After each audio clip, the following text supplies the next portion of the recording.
قل یا عبادی الذین اسرفوا علی انفسہم لا تقنطوا من رحمت اللہ۔ اس آیت کے شان نزول میں مفسرین نے یہ واقعہ بیان کیا ہے کہ وہ قریش مکہ کے بڑے بڑے بوڑھے خمیدہ کمروں والوں جنہوں نے ساری زندگی گناہوں میں گزاری تھی، رسول اللہ صلی اللہ علیہ وسلم کی بارگاہ میں آ کے کہنے لگے اے اللہ کے رسول، ہمارے اتنے ڈھیروں گناہ ہیں، کیسے معاف ہوں گے؟ تو رسول اللہ صلی اللہ علیہ وسلم نے ان کو یہ آیت پڑھ کے سنائی تھی کہ قل یا عبادی الذین اسرفوا علی انفسہم لا تقنطوا من رحمت اللہ۔ اللہ رب العزت کی رحمت سے مایوس نہیں ہونا، نا امید نہیں ہونا۔ اور رسول اللہ صلی اللہ علیہ وسلم اس آیت مبارکہ کے ملنے کی خوشی کا اظہار کیا کرتے تھے کہ مجھے قرآن پاک میں اور بھی صورتیں عطا کی، لیکن جو خوشی جو مسرت اس آیت کے ملنے پہ ہوئی، دیگر آیات پہ وہ مسرت نہ ہوئی۔ اور اسی آیت کی تفسیر میں مفسرین نے آدم اور ابلیس کا اللہ رب العزت سے ایک مکالمہ بھی ذکر کیا ہے۔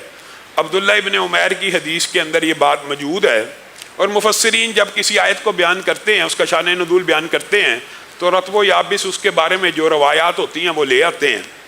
اس روایت کے اندر جب اللہ رب العزت نے ابلیس و آدم کے سارے واقعے کے بعد ابلیس کو جنت سے نکال دیا، راندہ درگاہ ہو گیا، تکبر کیا، تو ابلیس کہنے لگا آدم کی وجہ سے مجھے جنت میں سے نکالا گیا ہے، اے اللہ آپ نے اس آدم کی وجہ سے مجھے جنت سے نکال دیا، اگر آپ مجھے اس کے اوپر غلبہ عنایت نہ کریں گے تو میں تو بالکل ہی خائب و حاصر ہو جاؤں گا، مجھے کچھ تو دیجئے، پھر میں آپ کو دکھاؤں گا کہ میں بھی جس کی وجہ سے مجھے جنت سے نکالا میں بھی اس کو جنت سے نکلوا دوں گا، مجھے کچھ عطا کیجئے۔ اللہ رب العزت نے کہا میں تجھے اس کے اوپر غلبہ ایسا عطا کرتا ہوں کہ تو اس کو دل کے اندر، دماغ کے اندر، خیالات کے اندر وسوسہ ڈال سکتا ہے، مزید عطا کیجئے۔ تو خون کے اندر بھی چل سکتا ہے، مزید عطا کیجئے۔ تو اپنے پیادوں اور شہ سواروں کے ساتھ اس کے اوپر چڑھ دوڑ سکتا ہے، مزید عطا کیجئے۔ آدم اکیلا ہے، میں اکیلا ہوں، آدم کی اولاد ہونی ہے، مجھے اور عطا کیجئے۔ تو اللہ رب العزت نے کہا ٹھیک ہے، آدم کی جتنی بھی اولاد ہوگی اس کے ساتھ تیری ہی صفات والا، تیری ہی فطرت والا ایک شیطان اور کرین کو بھی پیدا کیا جائے گا۔ اب حضرت آدم نے اللہ رب العزت سے یہ درخواست کی، اللہ تو نے ابلیس کو اتنا کچھ عطا کر دیا، اگر مجھے کچھ عطا نہیں کرے گا میری تو ساری اولاد گمراہ ہو جائے گی۔ اللہ رب العزت نے آدم کو بھی عطا کرنا شروع کیا کہ تیری حفاظت کے لیے فرشتے ہوں گے، یہ ہوگا، مزید عطا کیجئے، تو گناہوں سے اپنے آپ کو بھر کے لے آئے گا، تیرے گناہوں کو معاف کر دیا جائے گا، ہاں لیکن جو نیکی رجسٹر میں لکھ دی جائے گی اس کو کبھی نہیں مٹایا جائے گا۔ آدم نے کہا مزید عطا کیجئے، تو اللہ رب العزت نے اس وقت ان کو بھی اس آیت کے باب کے اندر مفسرین نے کہا یہ آیت اس وقت بھی آدم کو اللہ نے پڑھ کے سنائی تھی، قل یا عبادی الذین اسرفوا علی انفسہم لا تقنطوا من رحمت اللہ۔ آدم پھر یہ بات یاد رکھ، اپنی اولاد کو یہ بات بتلا دے کہ میری رحمت سے مایوس نہیں ہونا، نا امید نہیں ہونا، یہ نہیں سوچنا کہ دروازہ بند ہو گیا، اب یہ دروازہ کھل نہیں سکتا، دل پہ مہر ہے تو ختم نہیں ہو سکتی، دل پتھر ہو گئے ہیں تو پگھل نہیں سکتے، دل پہ قفل ہے تو کوئی چابی نہیں لگ سکتی، یہ نہیں سوچنا۔ ہاں لیکن ایک بات یاد رکھیے کہ توبہ کی قبولیت کی جو شرائط ہیں 3 معروف ہیں، ویسے محدثین نے 6 تک لکھی ہیں، لیکن ان شرائط کو بھی پورا کرنا ضروری ہے۔ یہ نہیں کہ گناہ کیا اور گناہ سے کہا اللہ مجھے معاف کر دے، اور اس گناہ کی ندامت اور اس گناہ کی معافی کے لیے خلاص نیت موجود ہی نہیں۔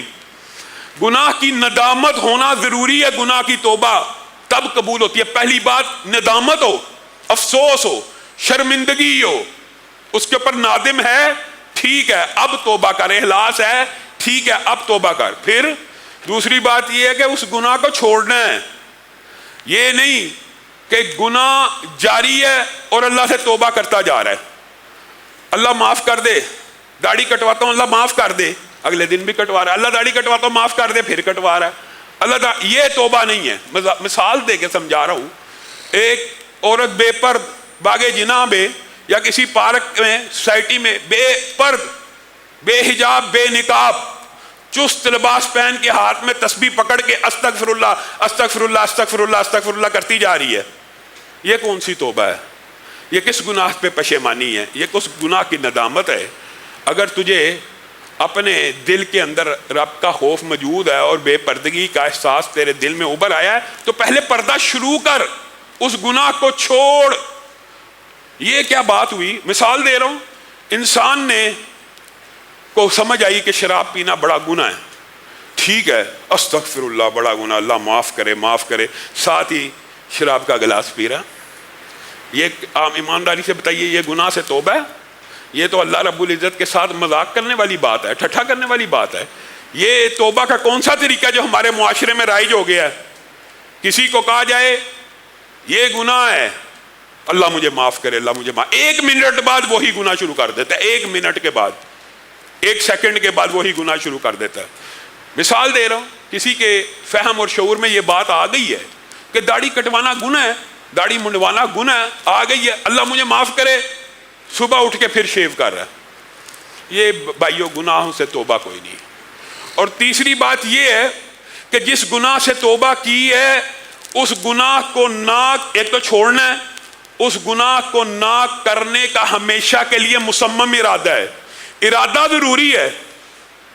اگر اس نیت پہ توبہ کی ہے اللہ میرا یہ گناہ معاف کر دے، اور نیت یہ ہے یہ گناہ معاف کروا کے کل کو یہ گناہ کر لوں گا، ایسی توبہ قبول نہیں ہوتی.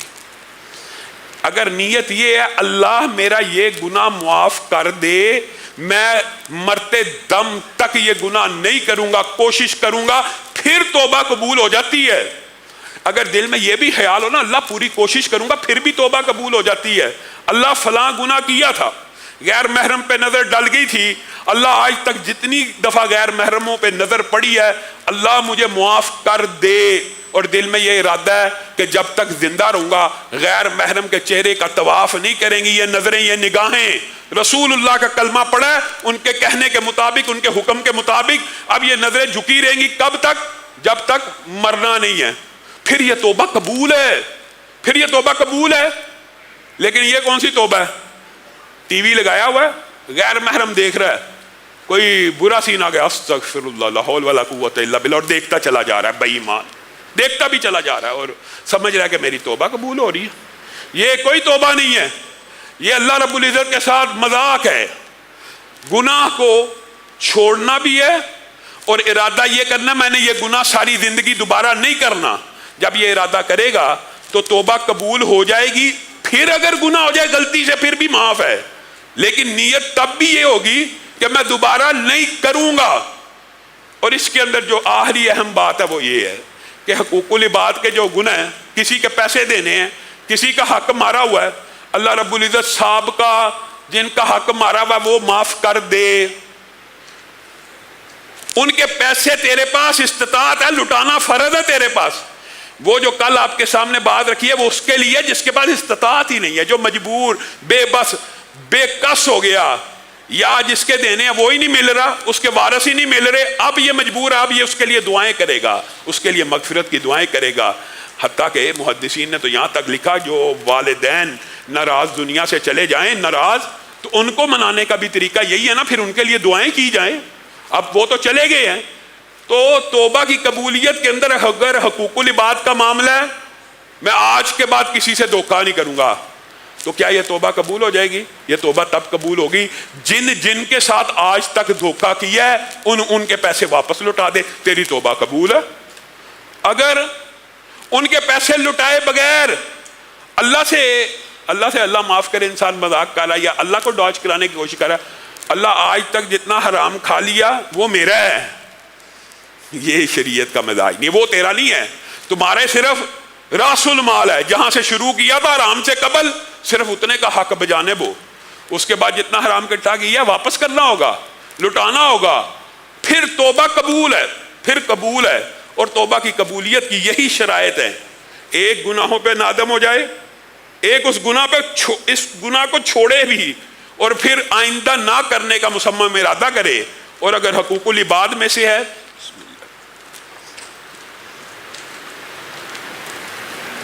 تو اس کا حق لٹا دے. ہاں جس کا حق لٹانا ممکن نہ رہے اس کے لیے دعائیں کرے، اور جس کا حق حقیقت میں ادا نہیں کر سکتا اس سے دنیا میں معاف کروانے کی کوشش کر لے، جد و جہد کر لے، صحیح کر لے۔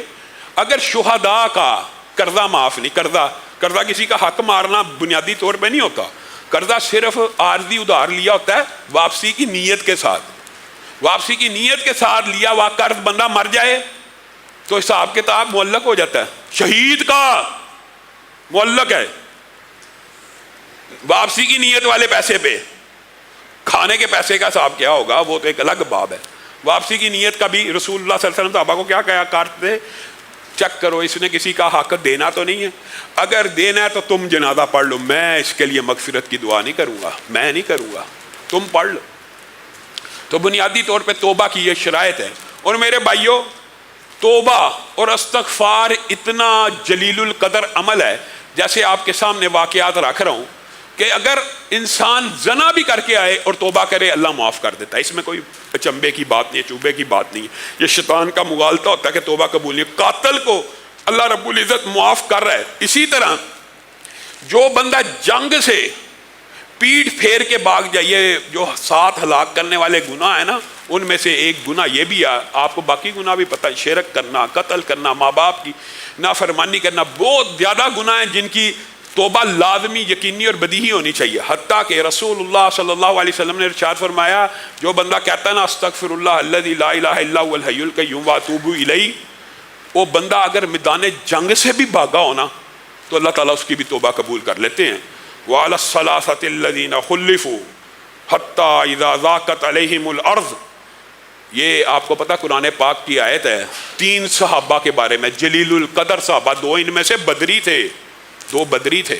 آپ کو پتہ نا بدر والوں کے مقام و مرتبے کا، حاتب بن ابی بلتہ نے ایک مرتبہ ہاتھ لکھ دیا تھا مکے والے کو، تو حضرت عمر کو غیرت آئی، انہوں نے کہا رسول اللہ اجازت دیں میں اس منافق کی گردن کو اڑا دوں، تو رسول اللہ صلی اللہ علیہ وسلم نے کیا کہا تھا، مہلن اے عمر صبر، ہوش، تجھے پتہ کون ہے؟ کون ہے یہ؟ وہ ہے جو بدر میں شامل ہوا، جن کے بارے میں اللہ نے کہہ دیا تھا کہ جو مرضی عمل کرتے رہے اللہ ان کو جنت میں داخل کر دے گا، ذرا صبر کر عمر، صبر کر۔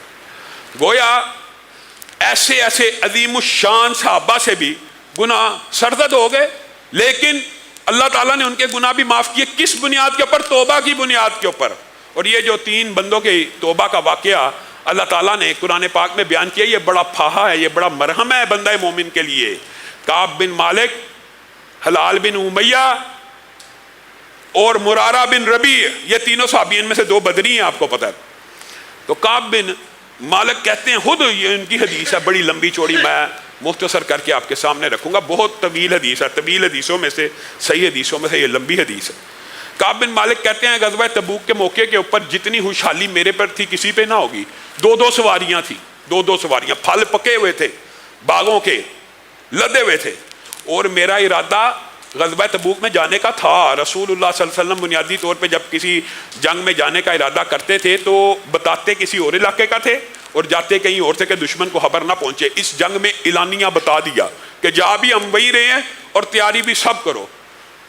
تو اتنی بڑی تعداد میں صحابہ نے، اور سب کو رسول اللہ نے کہا جو تندرست ہے، صحت مند ہے، استطاعت ہے، سب شامل ہو، یہ فیصلہ کن جنگ ہونے والی ہے۔ تو اتنے بڑے بڑے رجسٹر تھے، اتنے صحابہ تعداد میں تھے۔ میں کہا رسول اللہ صلی اللہ علیہ وسلم کو میرا کیا پتہ لگنا ہے، میں رسول اللہ جب کوچ کر جائیں گے چند دن کے بعد اپنے گھوڑے دوڑاؤں گا، یہ پھل پک گئے ہیں، یہ فصلیں پک گئی ہیں، مال و دولت ہی انسان کو کئی مرتبہ فتنے کا شکار کر دیتا ہے، یہ ذرا میں جس کو ہم پنجابی میں کہتے ہیں واڈیاں ہو رہی ہیں، یہ ذرا کام سے فارغ ہو جاؤں، پھر میں مسجد کی طرف ذرا دھیان کر لوں گا، پھر میں ذرا جہاد کی طرف دھیان کر لوں گا۔ جو چیز جب فرض ہو اسی وقت ادا کرنی چاہیے، یہ نہیں ہوتا کہ ایک فرض کو اس کے موقع اور محل سے تبدیل کر دیا جائے کسی دوسری وجہ سے۔ خیر انہوں نے کہا کہ میں بعد میں شامل ہو جاؤں گا، بعد میں ہو جاؤں گا۔ قافلہ کوچ کر گیا اور کوچ کرتا گیا، یہاں تک کہ میں سوچتا رہا آج جاتا ہوں، کل جاتا ہوں، کل جاتا ہوں، یہاں تک کہ پتہ چلا جنگ بھی ہوگی، فتح بھی ہوگی، اور رسول اللہ صلی اللہ علیہ وسلم نے وہاں پہ میرا پوچھا بھی ہے کعب بن مالک کہاں ہیں؟ تو لوگوں نے کہا وہ ذرا مال دولت کی فراوانی نے اس کو گمراہ کر دیا۔ تو معاذ بن جبل نے ان کی حمایت بھی کی تھی کہ ہم نے ان میں کوئی عیب نہیں دیکھا۔ بہرحال اب قافلہ واپس آنا شروع ہو گیا، اور میرے دل میں وہم وسوسے کہ میں رسول اللہ کو کیا جواب دوں گا اگر انہوں نے مجھ کو بلا کے پوچھ لیا. میرے دل میں وسوسے آ رہے ہیں اور میں دیکھ رہا ہوں کہ مدینہ کے اندر صرف منافق، بے ایمان، لاغر، مریض لوگ ہی رہ گئے ہیں، اور میں شرمندگی محسوس کر رہا ہوں. میں نے کتنا بڑا گناہ کر دیا، جنگ سے پیچھے رہ گیا، جہاد سے پیچھے رہ گیا، یعنی میدان جنگ سے پشت پھیر دی. اور میں ان کو دیکھتا تو اپنے اوپر اور شرمندہ ہوتا گیا. اب شرمندگی کے احساسات اور جذبات بڑھتے چلے جا رہے ہیں اور رسول اللہ صلی اللہ علیہ وسلم قریب آ چکے ہیں. اب وہ جو منافق ہیں، جو غلط لوگ ہیں، مریض ہیں وغیرہ، اپنا اپنا رسول اللہ کے پاس ادھر جا کے پیش کر رہے ہیں اور جھوٹ بول رہے ہیں. میں اس وجہ سے نہیں تھا گیا. رسول اللہ ہاتھ اٹھاتے ہیں، اللہ اس کو معاف کر دے، یہ اس وجہ سے نہیں تھا گیا. پھر آتے ہیں، معاف کر دے.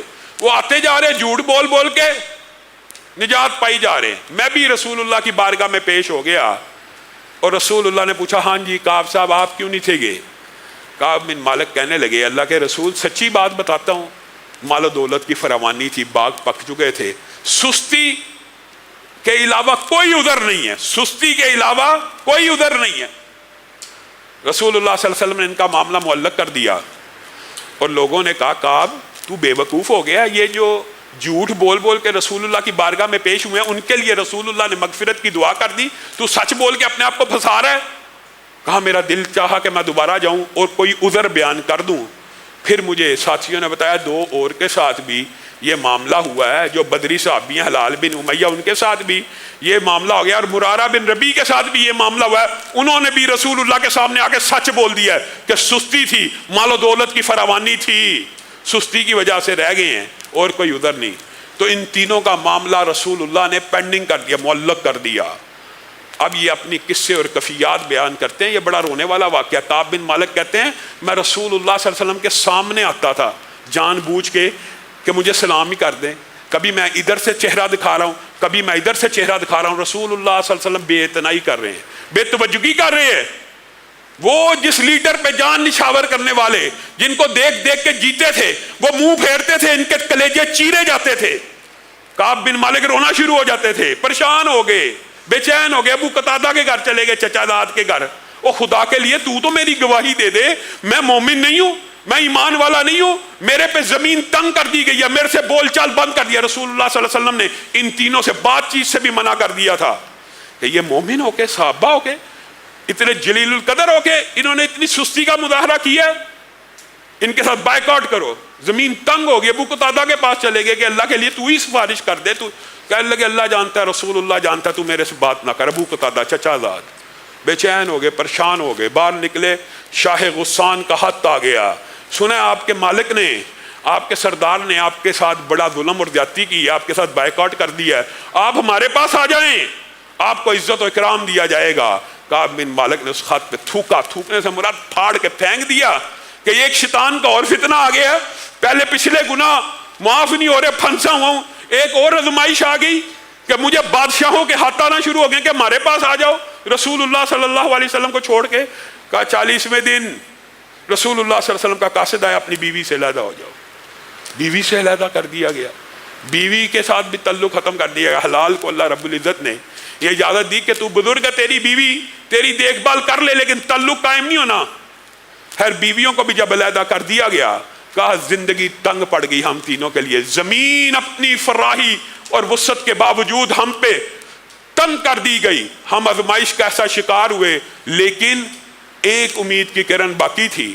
جب ساتھیوں سے، صحابہ سے، ابو قتادہ سے، رسول اللہ صلی اللہ علیہ وسلم کی بے اعتنائی سے مایوس ہو کے میں اپنے گھر میں آیا، تو میں نے کہا اب ایک ذات ہی رہ گئی ہے کہ جس کے سامنے ہاتھ پہ لانے سے اللہ رب العزت ہماری مدد بھی نازل کر سکتا ہے، ہماری توبہ کو بھی قبول کر سکتا ہے، رسول اللہ کے دل میں نرمی بھی پیدا کر سکتا ہے، میرے ساتھیوں کے دل میں نرمی بھی پیدا کر سکتا ہے. پھر اللہ رب العزت کی بارگاہ میں یہ تینوں زارو کتار روتے رہے 10 دن زارو کتار روتے رہے، اللہ سے معافی مانگتے رہے. ہم سے بہت بڑا جرم ہو گیا، آج کے بعد یہ جرم نہیں کیا جائے گا. 50واں دن آ گیا، یعنی 40 کے بعد 10 دن، 50واں دن آ گیا. ایک قاصد دوڑتا ہوا آیا، ٹیلے پہ چڑھا، کعب تیری توبہ کو اللہ نے سن لیا. اچھا جو کپڑے پہنے تھے وہی اتار کے اس کو دیے، نئے کپڑے تیار کر کے پہن کے رسول اللہ صلی اللہ علیہ وسلم کی بارگاہ میں پیش ہوئے۔ طلحہ بن عبید اللہ نے آگے بڑھ کے اہلاً و سہلاً کہا۔ کعب بن مالک کہتے ہیں اللہ کی قسم یہ ایک ایسا احسان ہے طلحہ کا میرے اوپر جو میں مرتے دم تک نہیں بھول سکتا۔ وہ جو سارے صحابہ بیٹھے ہوئے تھے ان میں سے مہاجرین کا آپ کو پتا درجہ زیادہ ہے انصاریوں سے، تو مہاجروں میں سے صرف طلحہ تھا جس نے میرا استقبال کیا، باقی اس وقت تک بھی منہ بنائے بیٹھے تھے۔ رسول اللہ صلی اللہ علیہ وسلم کا چہرہ خوشی سے دمک رہا تھا اور چہرے پہ بشاشت تھی، اور جب رسول اللہ خوش ہوتے تھے تو آپ کا چہرہ اور آپ کے دانت موتیوں کی طرح چمکنا شروع ہو جاتے تھے۔ میں نے اللہ کے رسول سے کہا میری توبہ کی قبولیت کی مجھے خبر مل گئی ہے، کیا آپ نے ہمیں معاف کیا ہے؟ کہا نہیں، آسمان کے رب نے تمہاری برات کی قرآن میں ہمیشہ کے لیے آیتیں نازل کرنی ہیں۔ وَعَلَى الثَّلَاثَةِ الَّذِينَ خُلِّفُوا، ان تینوں کی توبہ بھی اس کے رب نے قبول کر لی۔ میرے بھائیو، کون سا گناہ ایسا باقی رہ گیا ہے جس کی توبہ اللہ رب العزت قبول نہیں کرتا؟ اور آپ حیران رہ جائیں، استغفر اللہ کے حوالے سے بہت سے واقعات ہیں، لیکن ہم نے محدود وقت میں اس کو وائنڈ اپ بھی کرنا ہوتا ہے۔ ایک بات اور بیان کر کے اپنی بات کو ختم کروں گا۔ امام احمد ابن حنبل ایک مرتبہ ایک علاقے میں گئے، اس کی مسجد پہ پہنچے تو مسجد بند ہو چکی تھی۔ مسجد کے باہر ڈیرا ڈال لیا، ایک نان بھائی وہاں سے گزرا، اس نے کہا یہ کوئی بزرگ آدمی بیٹھا ہوا ہے، اس کو ساتھ لے کے اپنے گھر آ گیا۔ امام احمد ابن حنبل کہتے ہیں وہ نان بھائی کو میں نے دیکھا، میری خاطر مدارت اس نے بطور بزرگ، بطور اجنبی، بطور مسافر کی، جو مسلمانوں کے اوپر لازم ہے ایک دوسرے کا احترام کرنا، اکرام کرنا۔ میں دیکھتا ہوں منہ میں کچھ بڑبڑاتا ہے ہر تھوڑی دیر بعد۔ میں نے پوچھا کیا کرتا ہے؟ کہتا میں استغفر اللہ پڑھتا رہتا ہوں، استغفر اللہ استغفر اللہ استغفر اللہ۔ میرے بھائیو، استغفر اللہ صرف توبہ کے الفاظ نہیں ہیں، اس کے فضائل و برکات اس قدر زیادہ ہیں کہ آپ حیران رہ جائیں۔ انشاءاللہ کل کچھ اس والے سے گفتگو بھی کریں گے، لیکن یہاں پہ دیکھیں میں منہ میں استغفر اللہ پڑھتا رہتا ہوں۔ کیا کبھی استغفر اللہ کا کوئی نتیجہ بھی دیکھا ہے؟ اب بزرگ تو مسافر ہے، میں تجھے کیا کیا نتیجے بتاؤں۔ میں نے جب سے یہ وظیفہ منہ پہ چڑھایا ہے، چلتے پھرتے زندگی کے اندر جب بھی یہ پڑھ کے رب سے دعا کرتا ہوں وہ دعا قبول ہو جاتی ہے، اسی وقت قبول ہو جاتی ہے۔ اچھا اتنا مجرب ہے، کہا دنیا کے اندر جب سے کوئی دعا کی ہے ایسی ایک دعا بھی نہیں جو قبول نہ ہوئی ہو۔ اچھا ایک دعا رہتی ہے، اب کیوں پڑھتا ہے؟ ایک دعا رہتی ہے، اسی لیے اب پڑھتا رہتا ہوں کہ شاید اللہ وہ بھی قبول کر دے، اور مجھے یقین ہے قبول کر دے گا۔ کیا دعا ہے تیری؟ کہا میری دعا ہے کہ زمین کی پشت کے اوپر حدیث کا سب سے بڑا امام احمد ابن حنبل، کبھی اس کا دیدار ہو جائے، کبھی اس سے ملاقات ہو جائے۔ امام احمد ابن حنبل نے کہا اللہ نے مجھے کان پکڑ کے تیرے گھر میں داخل کر دیا ہے، میں ہی امام احمد ابن حنبل ہوں۔ میرے بھائیو، جس طرح کعب بن مالک نے توبہ کے بعد رسول اللہ کی بارگاہ میں آ کے یہ کہا تھا نا اللہ کے رسول جس مال نے مجھے بہکایا یہ سارا مال اللہ کی بارگاہ میں قربان کرتا ہوں، اس وقت رسول اللہ نے ان کو منع کر دیا تھا سارا نہیں کرنا، اگرچہ تجھے مال نے بہکایا ہے لیکن سارا پھر بھی نہ کر، کچھ اپنے پاس رکھ لے۔ تو توبہ کا مطلب یہ ہوتا ہے کہ جس وجہ سے گناہ ہوا ہو ان اسباب کے اوپر بھی غور کیا جائے اور ان اسباب کو بھی کاٹا جائے، تھوڑا کیا جائے۔ یہی کعب بن مالک نے آ کے رسول اللہ کو کہا تھا میرا پورا مال اب اسلام کے لیے حاضر ہے، اس مال کی وجہ سے میں پیچھے رہ گیا تھا، تو رسول اللہ نے پورا قبول نہیں تھا کیا، اس کو کٹ شارٹ کرنے کا حکم دیا تھا۔ اللہ رب العزت جو کہا گیا جو سنا گیا اس کو سمجھنے کی توفیق عنایت فرمائے۔